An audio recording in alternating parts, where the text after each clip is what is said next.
Yo, what is up mga kaswabe? Today's video, ari ko dire sa may BYD Tech Tour, dire sa may activity center sa SM City, dire sa syudad sang Iloilo. Kasusubong atong tukibon ang mga bagong BYD vehicles dire, ang BYD Seagull, BYD Sea Lion 5, kag sa likod ko is ang BYD E-Max 7. Sa dire sa likod ko, amo na ang BYD Shark DMO. Kalaban sang Raptor mga kaswabe, kag Photon Tanlan V7 kag V9.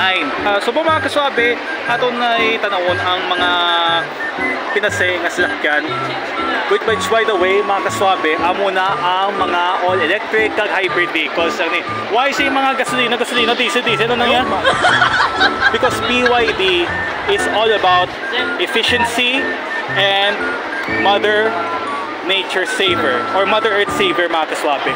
So hasta lang ni sa Sunday mga kaswabe ang BYD Tech Tour dire sa syudad sang Iloilo. Dire sa may SM City, sa may activity center, dire sa may supermarket, sa may food court, kagang basta dire lang sa tunga sa dalom mga kaswabe. So,